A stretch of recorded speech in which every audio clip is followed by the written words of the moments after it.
Quant à rebours déjà lancé, il était temps de faire un état de lieu des infrastructures avec les ambassadeurs des pays participants au 9e jeu de la francophonie. François-Claude Kaboulo-Moana Kaboulo, ministre des Sports, Patrick Mouyaya, ministre de la Communication, étaient de la délégation menée par Christophe Lutundula, vice-premier ministre, ministre des Affaires étrangères. En compagnie de leurs hôtes, les autorités congolaises ont sillonné tous les sites devant abriter les Jeux, partant du terrain annexe du Stade des Martyrs de la Pentecôte avec sa belle pelouse naturelle, les gymnases tout fraîchement construits, passant par le Stade Tata Raphaël, désormais centre névralgique des activités.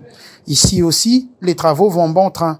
Le gymnase dédié aux arts martiaux est fin prêt, on place déjà les structures qui accueilleront les tatamis. La salle retenue pour le tennis a aussi attiré la curiosité des invités. La marche dans l'enceinte de ce stade mythique a fini par le réfectoire, une salle pouvant accueillir une grande capacité des participants à l'heure du repas. La délégation chute par l'université de Kinshasa, lieu où seront hébergés les athlètes. Toutes les conditions sont réunies pour permettre à ceux-ci d'être à l'aise et de donner le meilleur d'eux-mêmes. C'est ici que vont par exemple se dérouler les séances de natation, juste à côté d'un terrain d'entraînement de football. La Suisse participera pleinement à ces Jeux, affirme son ambassadeur itinérant à Kinshasa, capitale congolaise.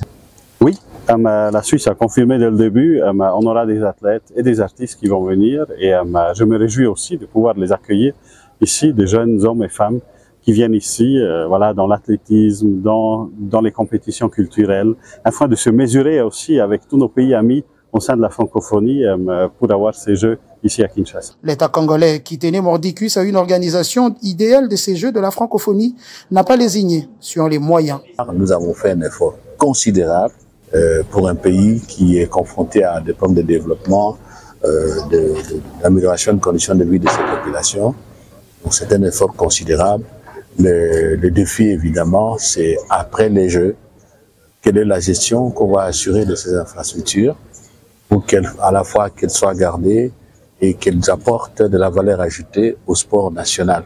Par ailleurs, certaines délégations présentes à Kinshasa vivent déjà dans toutes ces commodités et dans la chaleur des Jeux.